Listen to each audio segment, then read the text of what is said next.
talk specifically about how storytelling helps children gain literacy skills.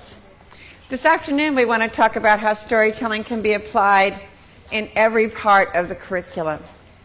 Storytelling is really a very natural way to teach. It's the way that over the millennia children have been taught about their history, about their customs, about their culture, about the values of their society. Unfortunately, over the last 30, 40 years, ever since television became a big part of our lives, one-to-one storytelling has been dropping out. So that in our schools, whether they're here in Thailand or in the United States or in Singapore or in Ireland, children are not hearing stories as part of the teaching. But story is a humane and natural way to teach. For the longest time, we knew that, and we knew it intuitively. So teachers would say, and librarians would say, story's good for kids.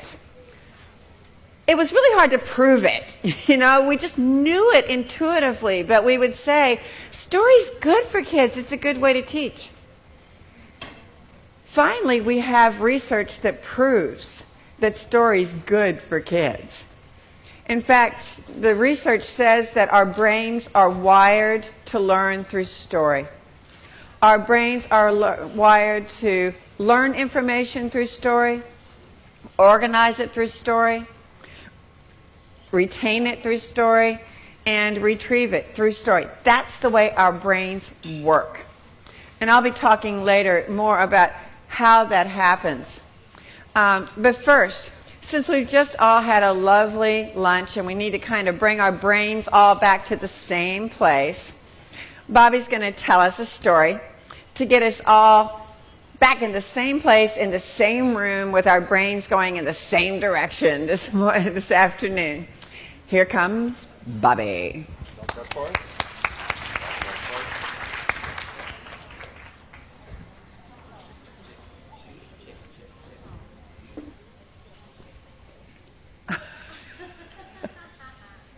One, two. No sound. Maybe I should turn it on. It might help. Test. 1, 2. No. 1, 2. Check. We have sound. Ladies and gentlemen, good afternoon. Good afternoon. Okay. What I want to do is to perform a piece of work that has 3 elements: recall, sequence, and imagery. And I have performed this piece of work from pre-K, toddler, all the way through children who are 8, 9, 10 years old.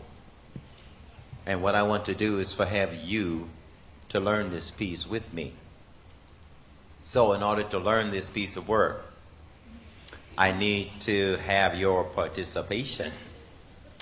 And therefore, both hands should be free of writing devices and implements. Because in America, we call this piece of work call and response. I call, you respond.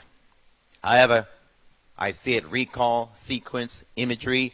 You image in your head, and the sequence is performed with both hands. My interpreter in the back says that I will perform the piece in call in English. She will interpret, and then you respond to me in Thai. Okay. Okay, here we go. The piece of work is called The Dark, Dark Forest. The Dark, Dark Forest. I tell you the story one sentence at a time, and then you tell it back to me in Thai. If I move my hands to make the story come alive, you mirror what you see me perform up here. Or up there.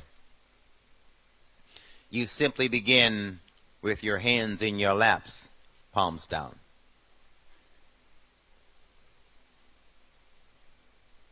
And repeat after the storyteller. Raise your hands in the air like you just don't care. Put your hands in your lap, but don't take a nap. Back straight. We are at the starting gate. Once upon a time, in a dark, dark forest. In the dark, dark forest,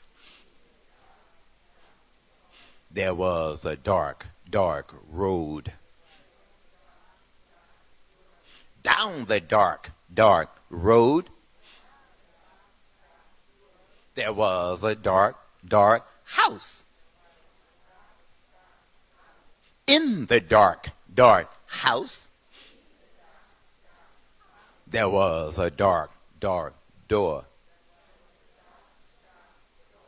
In the dark, dark door, there was a dark, dark hall. Down the dark, dark hall, there were some dark, dark stairs. Up the dark, dark stairs, there was a dark, dark hall. Down the dark, dark hall, there was a dark, dark closet. In the dark, dark closet, there was a dark, dark box. In the dark, dark box was a ghost. Give yourself a hand. You did it. You did it. We have liftoff. And ladies and gentlemen, that piece of work, you can find it in various forms in the library. Under the dark, dark forest, the dark, dark moor. That would be M-O-O-R. And that was based on the story being told in Britain. And some call it the dark, dark tale. T-A-L-E. And there are things you can put in the box. Some people put the ghost in. Some call the ghost the boogeyman. Some put a black cat in the box. Some put a mouse in the box. Some put a cute puppy in the box. And what's on the board now? Stealing my thunder there. Yeah. She's going to carry this concept forward. Sherry is back on stage. All right. Okay, I asked Bobby to do that because, for one thing, we just needed a little bit of a story starter to get the afternoon started.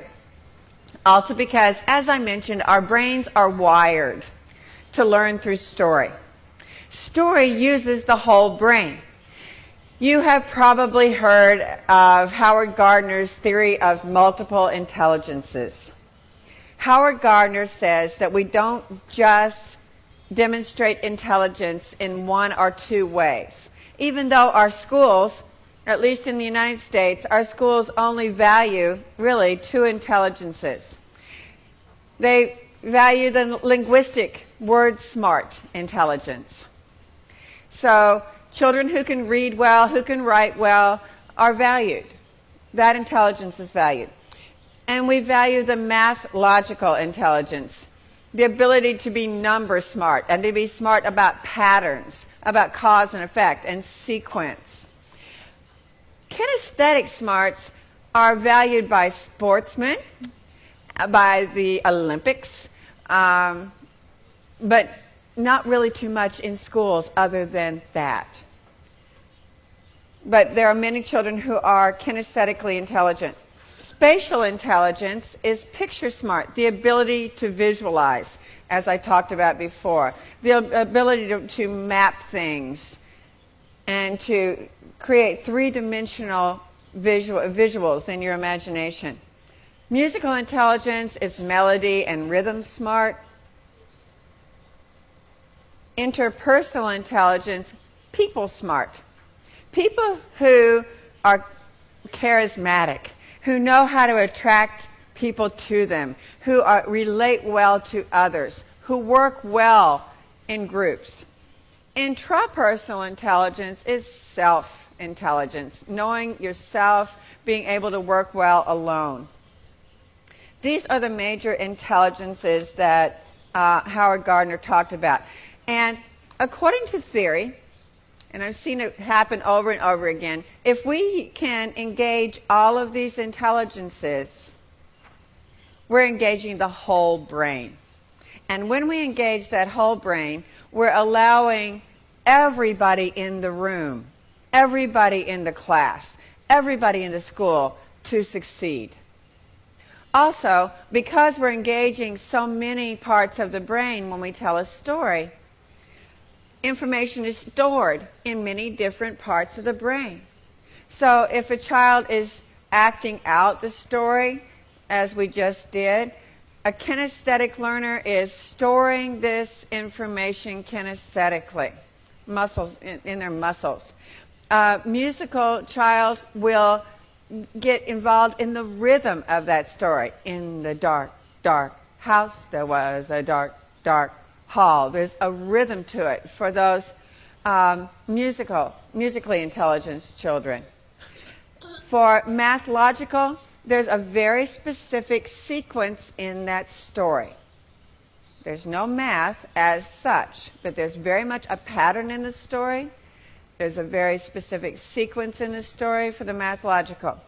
Obviously, it's linguistic because it involves words and word patterns. There's a spatial intelligence. As Bobby said, it's about imagery. You can see the dark, dark woods with the dark, dark road and the dark, dark house and the dark, dark door. So you're involving all of those senses and intelligences. Interpersonal intelligence, we're all working together to create this story. And relating with each other. And intrapersonal, the child is telling the story himself. Now, most of the time when I'm talking about interpersonal and intrapersonal, I'm talking about stories that have characters in them, where the child is relating to the feelings of the character and the actions of the character, relating to the way that the characters interact with each other. In this case, you could also apply it to working with each other. Because story engages all ways of knowing, the whole brain, it is very successful in helping us teach. So I'm going to ask Bobby to tell us another story, because in that story, it very much, now that we've talked about the multiple intelligences, you can see how the story engages every way of knowing, all parts of the brain. So, Bobby's in the back, and I'm going to give him time to walk up here. Come on up here, Bobby, and tell us a story. Oh, you know what? While he's walking, I'll just talk about one more thing. You can keep on walking. I mentioned this morning that there are three major ways of learning. We're all dominant in one of these ways of knowing. But the younger a child is, the more dominant that way of this way of learning is. We learn visually by seeing. We learn kinesthetically by doing. We learn orally by hearing. So the younger a child is, the more dominant a learning style is. If you are now, as an adult, a dominantly oral learner, that may mean that 40% of your learning is oral, and the other 60% is really spread out among the other two, because we begin to integrate our learning styles as we get older. But the younger a child is, the more dominant the learning style is. So as you watch Bobby, not only think about all of the intelligences, but also about the learning styles and how they're engaged by the way he's telling his story. Okay, I killed time and he's... And you're going to tell. Just a moment, please, as we confer. It says here, Anansi and his 6 sons. Anansi, him spider. Out of curiosity, I need to find out from you educators, you storytellers out there, who knows about Anansi the spider. Anansi is the arachnid, the 8-legged one. He is the trickster. And we all have a bit of trickster in us. Oh, I see some people trying to do Anansi the arachnid. You interlock the thumbs. You create 8 legs. And now you have spider. Yes, children love to have spider crawl, as long as it's not on them. Now, in the story, Anansi the spider has 6 sons. Each of his 6 sons has a superpower. They are superheroes. They walk around the house. I am super spider. Now, they have to use teamwork and cooperation. Let me repeat that. Teamwork and cooperation, helping one another in order to save Anansi, who was almost eaten up twice by wild animals in the forest. However, they lose the thread of their teamwork and cooperation toward the end of the story, and then they don't get the great prize at the end of the story. Oh, there's so many underpinnings in story. I don't have to preach and teach this to children. They seem to get it automatically. It just slides into the consciousness without effort. Here is the story of Anansi the spider and his 6 sons. Once upon a time, there was a spider. They called him Anansi.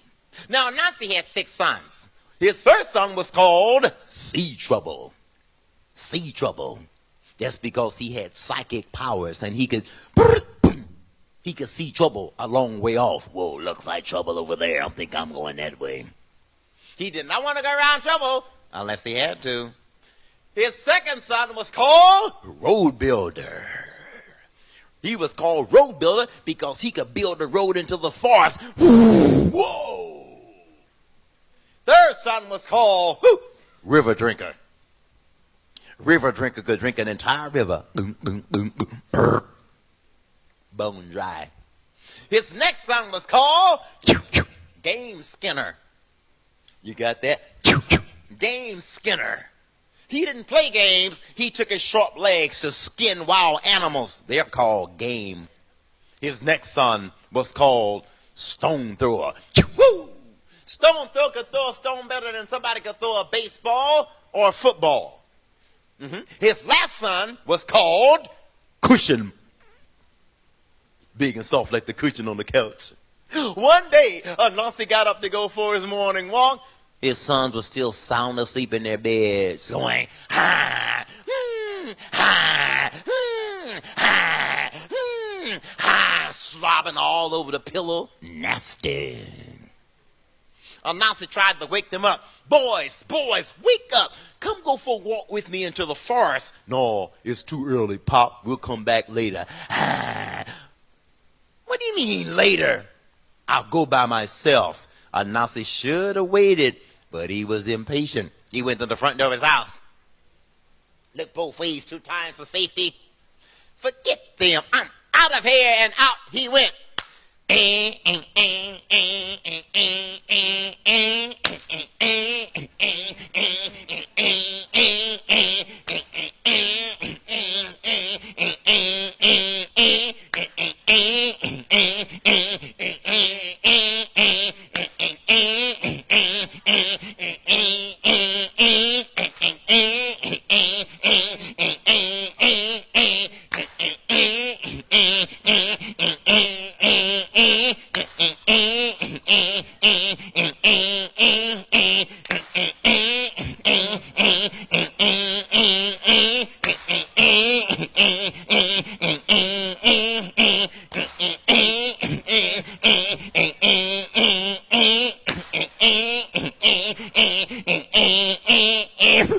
go, Bangkok. You rock. But Anansi with all that clap, he got tired. He got thirsty. He said, I think I'll go get a drink out of the river. He started going down the hill to get a drink from the river. But it was muddy down there. Oh, I better get out of here. He tried to go back up the hill, but he slipped back and fell into the water. Wah! Splash! He fell into the river. Then big fish came by. Doon, doon, doon, doon, doon, doon, doon, doon, doon, doon, doon, doon, doon, doon, doon, doon, doon, doon, doon, doon, and ate Anansi up in one go. Spider. Brr. He ate him. No more Anansi. But back at home, see trouble, knew it. Woo! Hey, we got Father in trouble, Father in trouble, Father in trouble. Let's help him. And out they went. Off they went to save Daddy and Nancy. Oh, but Road Builder got in front. Because Road Builder, he knew how to build the road into the forest. And the other 5 sons got behind Road Builder. They said, go Road Builder, go. Go Road Builder, go. Go Road Builder, go. Go Road Builder, go. Oh, but when they got to the deep, wide river, they had to stop. Stop the river! Back up. Sorry about that. Put your brake lights on next time. Now, see, trouble, he lost the trail. Father is inside the fish. The fish swallowed him. River drinker, get over here. River drinker drank the entire river down. No more river. And now Game Skinner took his turn. He ran down to the bottom of the riverbed. Game Skinner grabbed that fish and took his sharp leg and sliced that fish's belly up. He filleted that fish right up. And Anansi crawled out of the fish's belly. But more trouble came after that, because up in the sky was Falcon. Falcon was flying around that morning, and Falcon looked down and saw Anansi, and Falcon said, breakfast time. And Falcon stopped and did his power dive. He swooped down, he grabbed Anansi and took off with him for breakfast. Wah! Stone Thrower, stop Falcon. Stone Thrower looked on the ground. He found a huge stone. He threw it.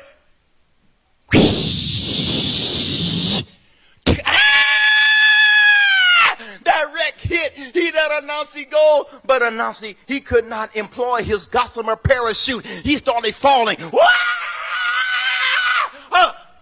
Cushion, stop Daddy from falling. Cushion jumped up. I got him. He's mine. I got him. Loosen up. Get him, Cushion. I got him. Anansi landed on Cushion and was saved. Oh, boy, that was close. Let's go home, boys, and have cake, juice, and ice cream. They ate and drank and they danced. They ate and drank and they danced. They ate and drank and they danced. They ate and drank and they danced. They ate and drank and they danced. They ate and drank and they danced. They ate and drank and they danced. They ate and drank and they danced. They ate and drank and they danced. They ate and drank and they danced. They ate and drank and they danced. They ate and drank and they went back to sleep. Everybody went back to sleep but Anansi. He was walking around the house. Boy, am I bored. I am really bored. I think I will go outside for a night walk. Oh, but this night, when Anansi was walking outside, he passed by a big bush. Right in the middle of that bush, you know what he saw? A round ball of glowing light. And Anansi said, a round ball of glowing light? I wonder who that could belong to. I'm going to investigate. He went up to the bush, pulled back the branches, took the white ball of light out. Wow, look at that. I know what? I will give this to the son that saved my life today. Which one saved my life? There were 6. I think I'll have to find out. He called on the spirit in the forest. When the spirit of the forest came down on the cloud. Yes, Adanse. Good evening, spirit of the forest. I have found this white ball of glowing light over there, and I would love to give it to the son that saved my life today. But until I can find out, would you hold that for me? It's heavy. Ooh, yes, Anansi, said the spirit of the forest. So the spirit held on to the white ball of glowing light, and Anansi went home to wake up his sons. And all that night and all the next day, they argued about who saved him. They argued and debated, and argued and debated and and debated and debated and argued and debated and debated and argued and debated and debated and argued and debated and debated. And the spirit heard him arguing and debating too. He was very displeased. So instead of giving back the white ball of glowing light to Anansi, the spirit decided to hold on to it. And he waited for nighttime to fall. When nighttime came, the spirit took that white ball of glowing light and he put it into the nighttime sky. And that light will be there tonight.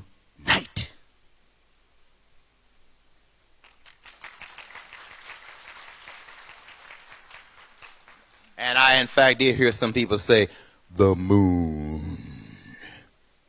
Children figure that out without effort. Anansi and his 6 sons.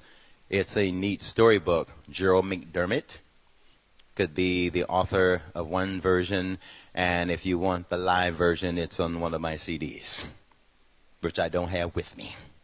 You can get it from Amazon.com. Sherry, are you ready to present? Okay, so as we discussed before Bobby told the story, there are basically 7 ways of knowing, 7 intelligences. Did he engage linguistic intelligence, word smart? Yeah, he talked about teamwork and cooperation. If no other words got through, that came through loud and clear. Not only because he mentioned the words, but because within the story, they're demonstrated. And logical, there is a very clear pattern in the story. There's cause and effect all the way through. Each of the 6 sons solves a particular problem. Believe it or not, problem solving is the brain's favorite activity. It's hard to believe because we don't like having problems and we don't like having to solve them. But the brain is only stimulated when there's a problem to solve. Otherwise, it's going on the same old pathways. It loves having new problems to solve. As children listen to this story, they're trying to figure out how each of these characters is going to help solve Anansi's problem. So they're using their problem solving, which is part of the logical intelligence. Kinesthetic. Children, even more than you do, get involved kinesthetically in this story. They do the right away. He doesn't have to go like this to them. They start, they do that, they do the clap. They mimic his body language all through the story. And because even though when you're watching Bobby, he seems to be moving all the time, the truth is he only moves in ways that propel the story forward, in ways that carry the story. He doesn't put a lot of extra movement into it. So he's not up here going, so then there was, and then there was that. He's only moving to interpret the story, which helps children who are kinesthetic. If they're mimicking his movements, they also are interpreting the story. Spatial, they are seeing the story in their imagination. They're seeing each of the spiders in the story and the path of the story. From Anansi's house, down into the river, up into the sky, back down again. They're visualizing the whole story. The musical intelligence, well, you caught on. There's a rhythm, and there are little melodies all the way through the story. Interpersonal. As children listen to this story, they're thinking about how they would respond in the same situation. And they're looking at the relationships between Anansi and his 6 sons, and between the boys and each other. Intrapersonal, they're thinking about how they would respond in that situation. Those 2 intelligences result in empathy. Empathy, the ability to understand how other people think and feel. When you empathize, you are thinking, it's basically thinking about how they're feeling and knowing that if that's how they feel, you would feel the same way. So, empathy is supposed to be the very best thing to teach young children when you're teaching them how to behave. If you want children to treat each other with respect and kindness, you have to make them think about how other people will feel when they're not treated with respect and kindness. If you want a child to know not to steal, you have to make them start to think about how it feels like when something is stolen from them. That's empathy. And according to all the research, it's the very most important skill to teach young children. And according to research, the best way to teach empathy is through story. Because in story, children encounter all kinds of characters and see how they feel about things, and they learn to empathize. So within story, in the story that Bobby just told you, he was totally engaging all ways of knowing. Also, he was engaging all of the learning styles. Not only could you hear the story, you could hear the voices and the sounds in the story, the emotion of the story. If you were a visual learner, you could see him acting out the story. If you're a kinesthetic learner, you could actually act out the story right along with him. So, story and storytelling provide you with a very simple, compact way to reach all learners. Now we're going to talk about how you can actually start to apply that in your classroom. I'm going to tell you a story. This is a story that I use with very young learners, 4-year-olds, 5-year-olds. It's the one that worked with Jeremy, the little boy I told you about. It was when I first saw that he really could respond. So I'm going to tell you the story. Let's get rid of that because you need to look at me. Okay. Once upon a time, there was a frog who said, "My pond is too noisy," because the baby frog said, "Ankle deep, ankle deep, ankle deep." Can you say that with them? Ankle deep, ankle deep, ankle deep. The mama frog said, "Knee deep, knee deep, knee deep." The daddy frog said, "Belly deep, belly deep, belly deep." The frog said, "My pond is too noisy. I'm going to see the wise old owl." Off he went, hop, hop, hop. "Hey, my pond is too noisy." "Go back," said the owl. "Put some ducks in the pond with you." "What?" "Put some ducks in the pond."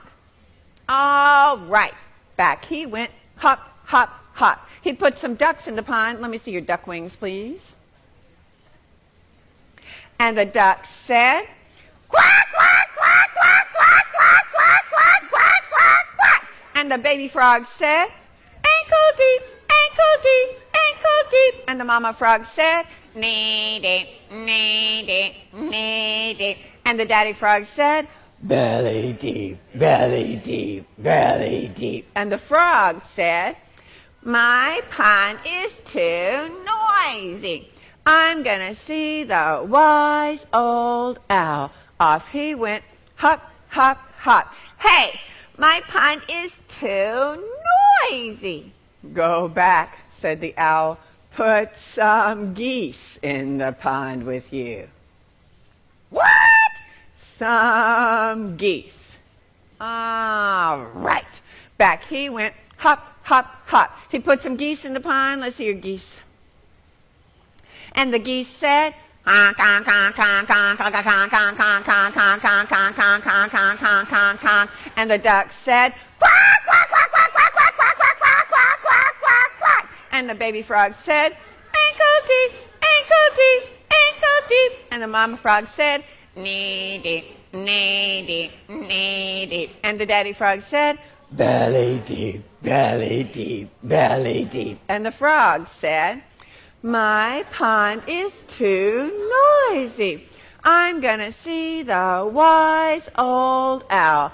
Off he went, hop, hop, hop. Hey, my pond is too noisy. Go back, said the owl. Put some beavers in the pond with you. What? Some beavers. All right. Back he went, hop, hop, hop. He put some beavers in the pond, and their tails went.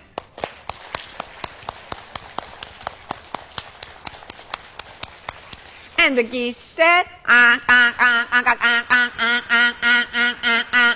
the duck said, quack, quack, quack, quack, quack, quack, quack, quack, quack. And the baby frog said, ankle deep, ankle deep, ankle deep. And the mama frog said, knee deep, knee deep, knee deep. And the daddy frog said, belly deep, belly deep, belly deep. And the frog said, my pond is too noisy.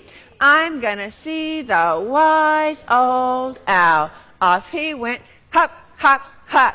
Hey.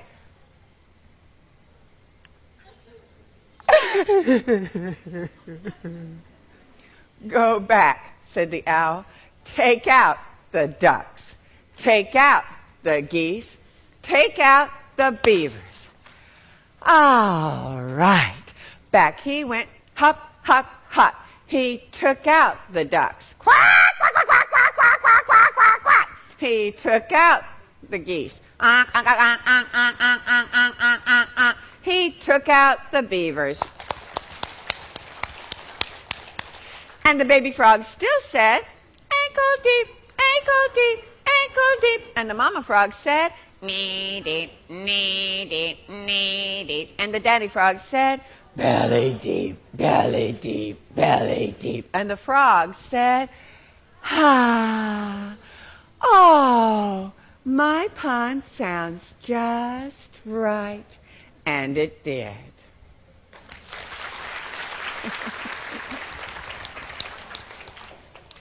Okay, kids begin to tell that story along with me just about the same time that you did. They catch on to the pattern. And then we can start to play with it. First thing I want to do with them is review the story and make sure that they know what the setting is. The setting was the pond and the characters. And if all I have to do is say, who were the characters who thought it was too noisy? Who were the three kinds of frogs that were being noisy? And when I use the word character and I say who, they begin to understand that the characters are the people and animals in the story. When I say what was the setting, where did the story take place, they begin to understand that the setting is where the story happens. And so we go through and we review the story, what animals were in the story, and I write them on the board. So I write down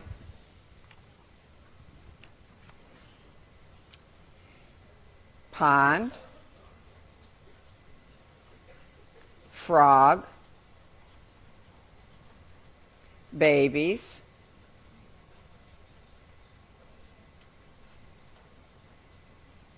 mama frogs, daddy frogs.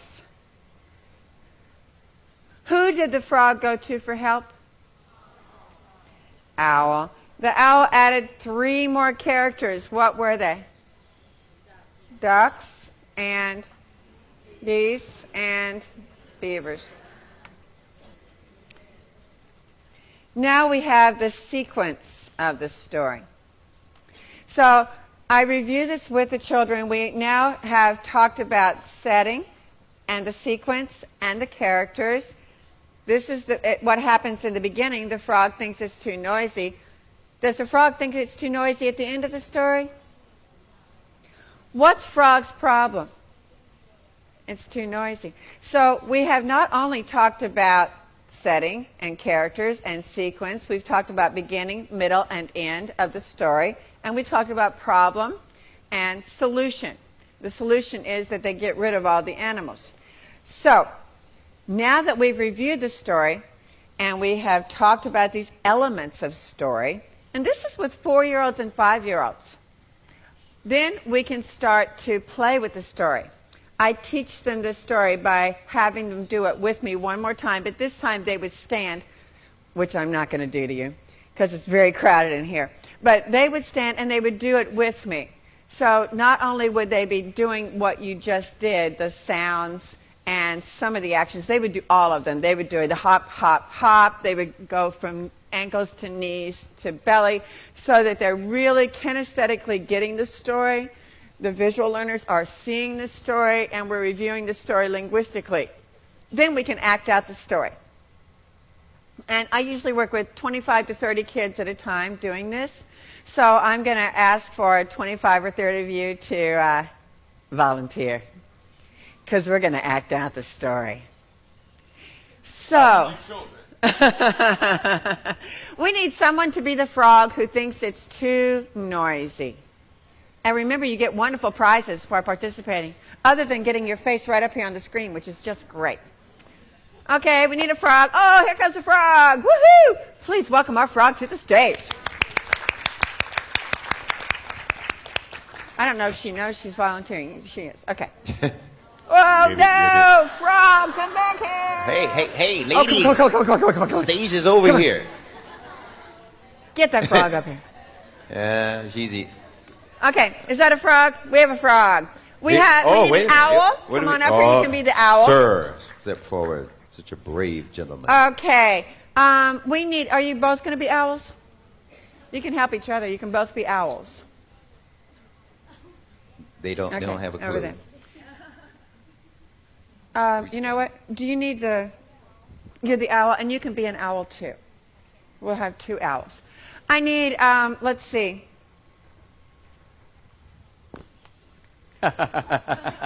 This is the way to get volunteers. Oh. I need you 3 to be baby frogs. Would you go up there, please? Sherry, it was a lady that actually went under the table to come up All here. right. Such zeal. They're going to be mama frogs. Mama okay, frogs. You 2 are mama frogs. You 3 are baby frogs. Would you go up, please? Guess what? You're daddy frogs. Would you daddy frogs go up there, please? All the way up. Come on. Come on. Daddy frogs. Belly deep. That's your part. All right. Oh, we've got daddy frogs. Gentlemen, yeah, welcome to the party. All right. It's okay. All right. Now,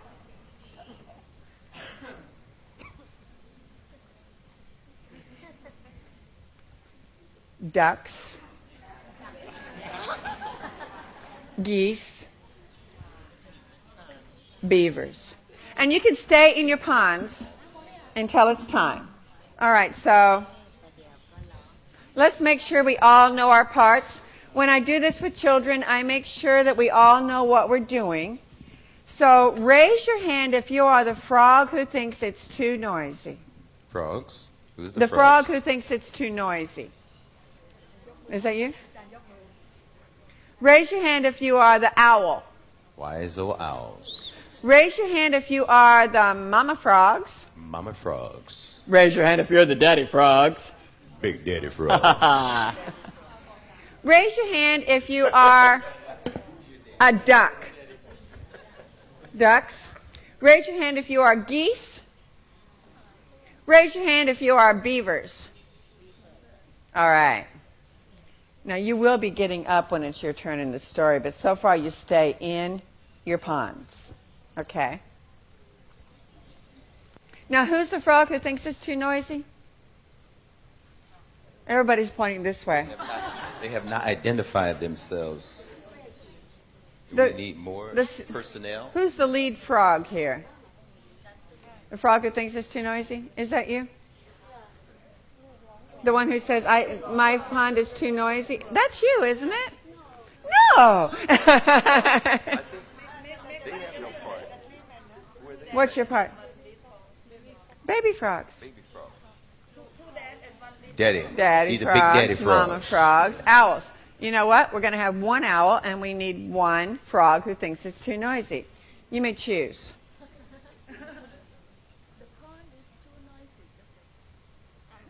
Okay, you're the frog. Over here. Come on. You have to. Come right here. Come here. All right. The mic does not bite. It does not have teeth. Is it on? Okay. All right, here we go. It's not this hard with 5-year-olds.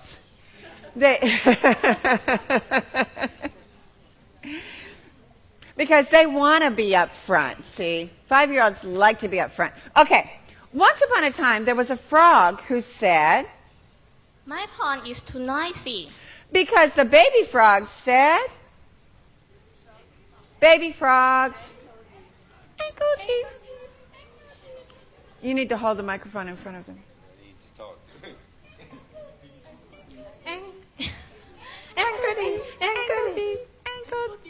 One more.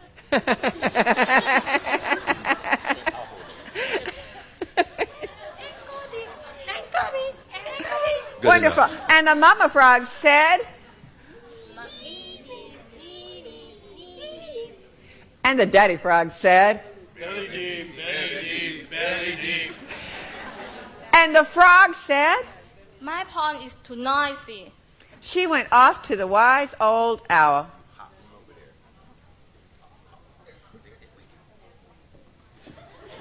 And she said... My pond is too noisy. Why did you take the ducks to the pond? So she decided to get some ducks. She went to the duck pond. There were a lot of black and white ducks over there. Where are my Peking ducks? She got the ducks and they came flying into the frog pond. Come on, fly Come on, in. girls. Ladies. You know, it's very crowded. They can stay right there. Oh. But stand up so you're part of it. Okay. Quack, quack. Very good. And the baby frog still said... And the mama frog said... And the daddy frog said... Belly deep, belly deep, belly deep. And the frog said... Oh, my pond is too noisy. She hopped all the way back to the wise old owl. That's a lot of hopping, girl.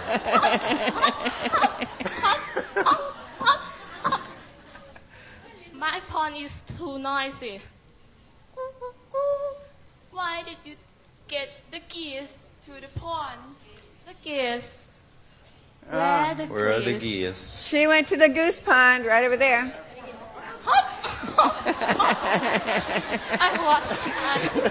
I Need some tiger balm. And the geese said...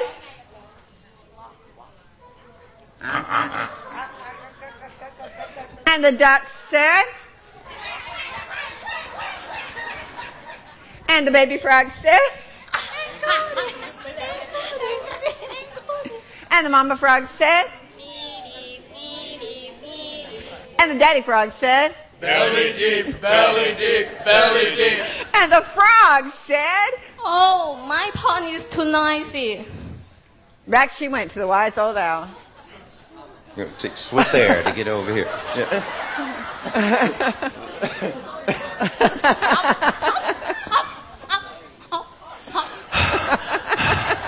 My pond is too noisy. Why did you get some beavers to the pond? Some beavers. Where is some beavers? Where are you cheaters? Rise up, beavers. Beavers of the world, unite. And the beavers' tails went. And the geese still said. And the duck said. And the baby frog said.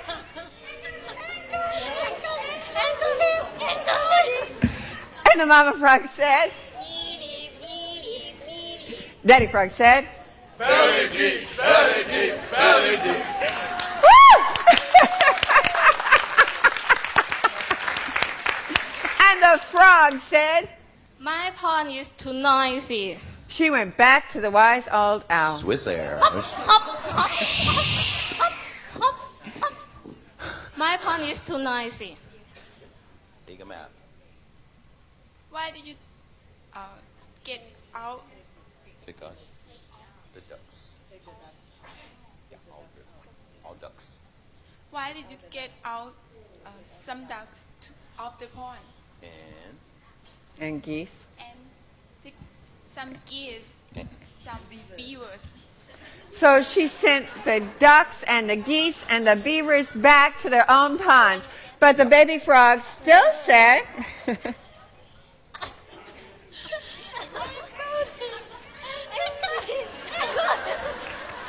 And the mama frog still said. And the daddy frog still said. Belly deep, belly deep, belly deep. And the frog said. My pond is too noisy. No, it's just right. Just right. Sorry, She wants to hop some more. Sorry.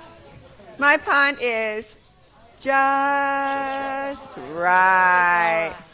Give them a hand. All right.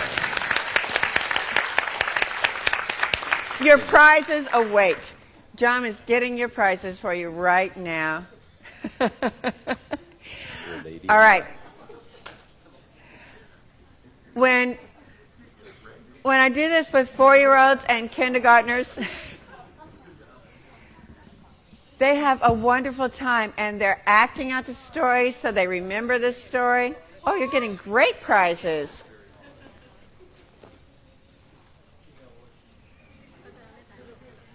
All right. Give another hand as they have a seat.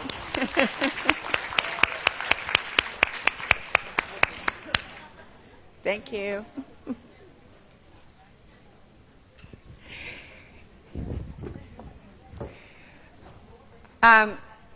Four-year-olds and 5-year-olds can act out the story. They remember the story. They remember the sequence of the story. Even better, they can use this pattern now to make up new stories. Because we have a pattern and they can see it, they can make up a new story. So we can use a new setting. And when we choose a new setting, I could see you back there doing something.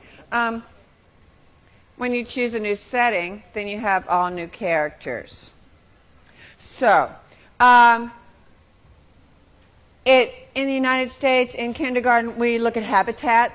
So they may be learning about the ocean. They may be learning about the desert. They may be learning about the rainforest.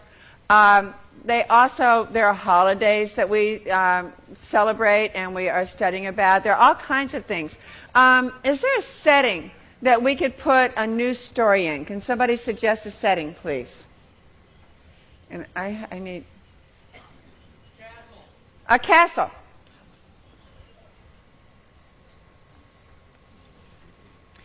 Why don't you put this on so if we have any answers that we don't understand, you can hear them. Okay. All right. I would need one character in the castle. What person or animal living in the castle would think that the castle is too noisy? A king. Now, the king is complaining about 3 characters. So, name one of the characters that the king is complaining about. The queen. Oh, really? Huh. What sound is the queen making? Okay.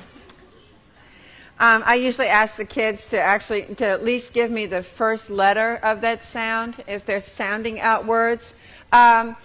Another thing that's too noisy.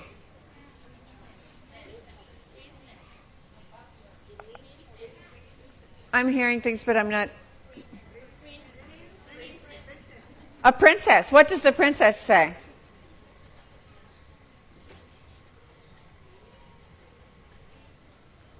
Oh la la.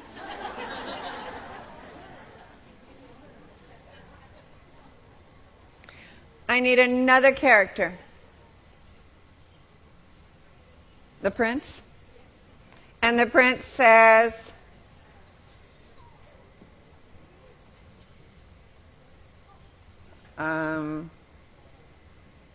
ta-da! I don't know. You got to give it to me or I'll make it up. Okay. Now, the king has to go to somebody for help with this noisy castle. Who will he go to for help? I'm not getting that. Who does he go to for help? Merlin. Thank you. All right. Merlin advises him to put 3 other noisy creatures in the castle. Name one. A lion and a horse. And a horse. We need one more. Elephant. Elephant, yeah, great, okay. Elephant in the castle. Okay, the lion says? The horse says? Hey, they all know what a horse sounds like. And the elephant says?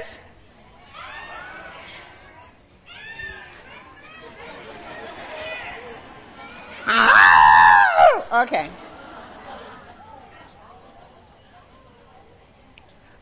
All right, now we have an all-new story. In making up these stories, I want the kids to tell me not only who the characters are, but the sounds that they make. And we have to have actions to go with every character because I want the children to learn the story. So the visual children need to see the action. The kinesthetic children need an action to do. So let's tell this story together. By the way, nobody's going to have to act this one out. So you can relax. We're just, because you're all going. We're going to tell it together. So, once upon a time, there was a castle where the king said, "This castle is too noisy." Because the queen said,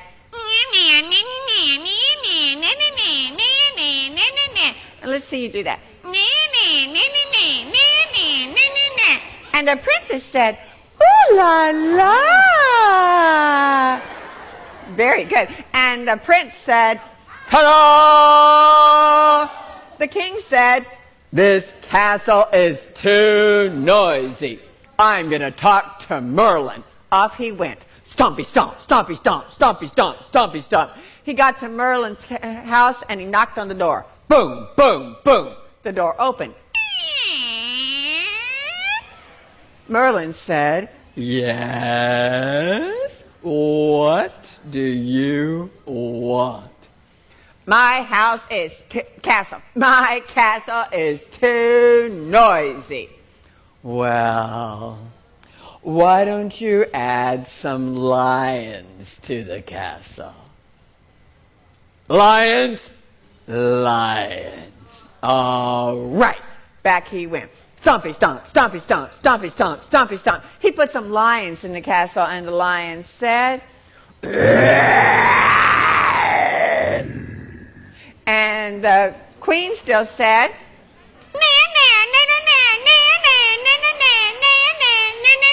and the princess said, "Ooh la la," and the prince said, "Ta-da!" The king said, "Oh, this castle is too noisy. I'm going to talk to Merlin." Off he went. Can you go with him this time?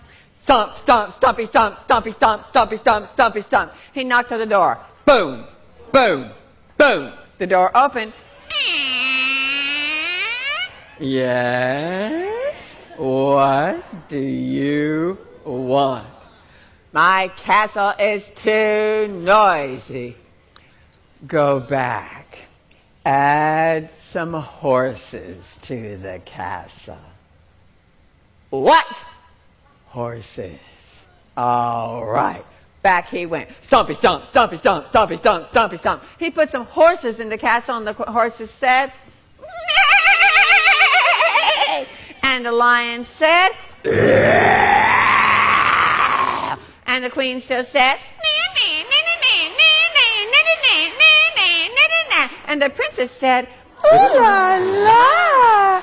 And the prince said, "Ta-da!" And the king said, "My castle is too noisy. I'm going back to Merlin." Off he went. Stompy stomp, stompy stomp, stompy stomp. Boom, boom, boom. Yes? What do you want? My castle is too noisy. Go back. Put some elephants in the castle. What? Elephants. All right. Back he went. Stompy stomp, stompy stomp, stompy stomp, stompy stomp. He put some elephants in the castle. The elephants said, "Arr!" And the horses said, "Neigh!" And the lion said, "Neigh!" And the queen still said, and the princess said, "Ooh la la!" And the prince said, "Ta-da!" Oh, too noisy. Back he went. Stomp, stomp, stompy stomp, stomp, stomp, stompy stomp. Boom, boom, boom. Yes? What do you want? My castle is too noisy. Well, go back. Take out the lions. Take out the horses. Take out the elephants. All right. Back he went. Stompy stomp, stompy stomp, stompy stomp. He kicked out the lions. He kicked out the horses. He kicked out the elephants. And the queen still said, the princess said, "Ooh la la!" And the prince still said, "Ta-da!" But the king said, "Now that's how a castle should sound." And he lived happily ever after.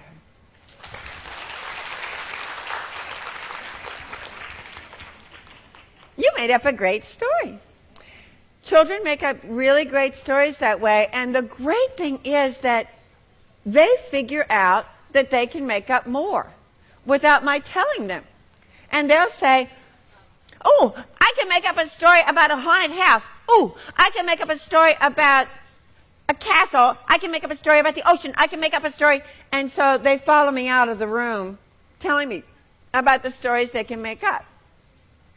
I'm usually in a room for only about an hour at a time. I go into the kindergarten classroom. I've never seen them. They've never seen me. We make up stories together. We put on plays together. And then I can look at their word wall, you know, where they're posting their vocabulary words. I can look at the posters they have up or the pictures they're drawing. And we can find ways to make up stories about that curriculum content that's already there in the classroom. They can make up stories about science. They can make up stories about math. They can make up stories about anything. A teacher that I've worked with in Hong Kong uses this story framework to make up math sentences.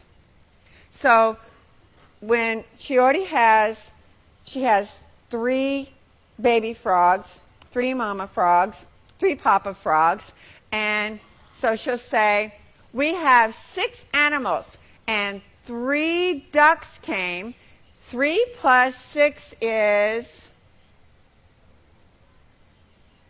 9. Thank you. And the children have to actually say it. When the 3 ducks come in, they'll say, 3 ducks plus 6 frogs is 9 animals. So they make up words, they make up math sentences. And then as they leave, they also have to make up subtraction sentences.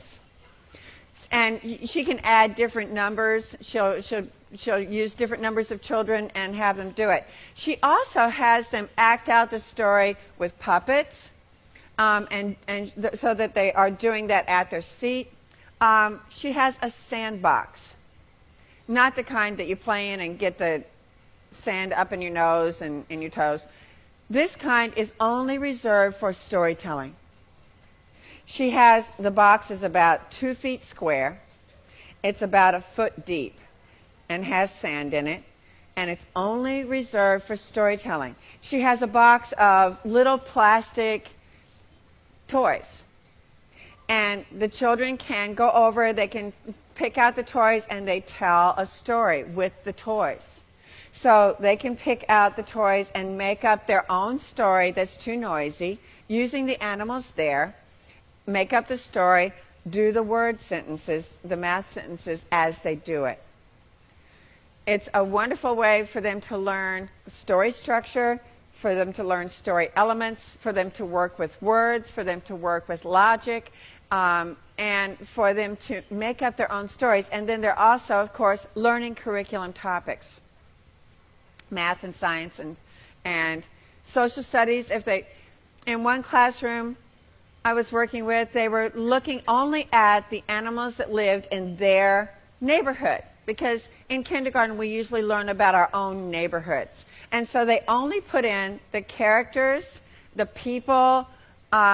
What they were doing was putting in community helpers, because they were learning about firemen and policemen and teachers and cafeteria workers and bus drivers, and they put all of those characters into the story. So it was a story for social studies.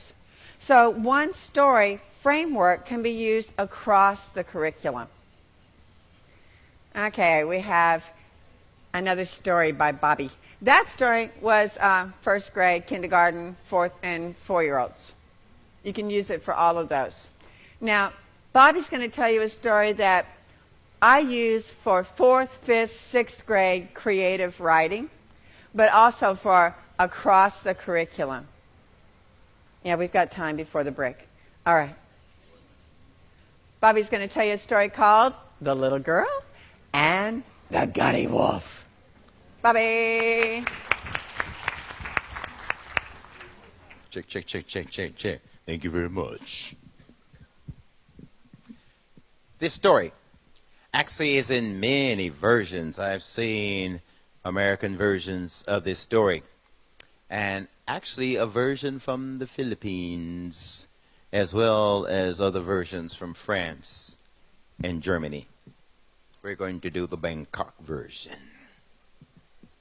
It's about a little girl who was at home with her mommy. Now, mommy had to go to the market to do some grocery shopping for dinner, and she told her daughter not to leave the house until she got back. Well, the little girl minded her mommy for a little while, so she could manage. Then she got her own mind to do her own thing. She went out into the forest picking flowers. She didn't take a friend with her. She didn't ask permission to go outside and did not leave a note to tell her mom where she had gone. And while she was off in the forest picking flowers, she ran into a creature called the Gunny Wolf. The Gunny Wolf. This is the story of a little girl and the Gunny Wolf. The story goes thus. Once upon a time, there was a little girl about that tall. She lived with her mommy and daddy in a little house near the forest. Now, Mommy had to run to the market to do some grocery shopping for dinner, and she told her daughter, honey, come here. I have something to tell you. Come here. She said, yeah, Mommy, what you want, Mommy? Yeah, Mommy, what you want, Mommy? Yeah, Mommy. Mommy said, be still, you're making me dizzy. Oh, okay. I'll be still, Mommy. Honey, that is not being still. Okay, I'm still. Honey, I know move. I know move. I know you did not learn that in school. Now, no more games. I need to run to the market to do some grocery shopping for you and Daddy for dinner. I need you stay in the house. Don't leave until I get back. All right, Mommy. I will not leave until you get back. I'll play with my baby doll. Whatever. Dress your baby doll. I'll be right back. Okay, just me and she. Say bye. Bye, Mommy. Mommy went and got to her minivan.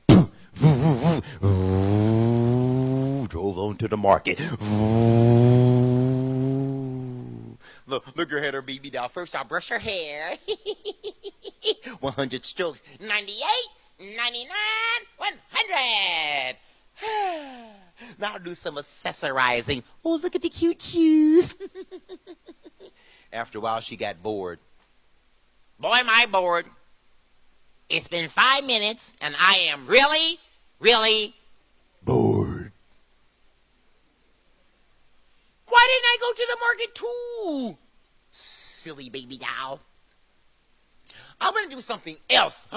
She looked outside the window. Behind the house, in the forest, she saw yellow flowers growing. Woo! Yellow flowers! I know what? Before Mommy comes back, I can go pick those yellow flowers, and she could put them in her vase and make a centerpiece for the dining room table. So little girl forgot her promise to stay home. She left the house without permission. She didn't take a friend with her, did not leave a note, went outside by herself picking yellow flowers and singing a little song to herself, going da da da da da da da da da da da da da da da. Further south the forest, there were red flowers growing. Woo! Red flowers! I can go pick those red flowers too, and Mommy could put them in her vase and make a centerpiece on the dining room table. She went further inside the forest, picking red flowers, singing da da da da da da da da da da da da da da da. Further inside the forest, there were purple flowers growing. Purple! My most favorite color! She went further inside the forest, picking and singing da da da da da da da da da da da da da da da. Then she heard a voice from behind the trees. Little girl, come here. Who is that? Little girl, come here. Who's talking? Over here. Woo! Right in front of her was a huge banyan tree, and a big hairy paw came from behind the tree and said, psst, little girl, come here. You're talking to me? You're talking to me? Yeah, come here. Okay. So she went to the tree to see who was calling her. When she got to the tree, she rounded it to the other side. Woo! The gunny wolf, he stood about this tall. He had brown fur all over his body, big brown eyes. Whoa! Big floppy ears on his head. I am the gunny wolf, little girl. He had a long snout, and there was a cold black nose on the end of his snout. When he opened up his mouth, he had big white sharp teeth. When he showed those big white teeth, white slobber ran out of his mouth. Got all caught up in his chest hair. She said, woo! The gunny wolf, he had huge claws on his paws and a big bushy tail. Little girl, you didn't mind your mama, did you? Why for you move when she told you not to? She said, I no move. Good, good, good.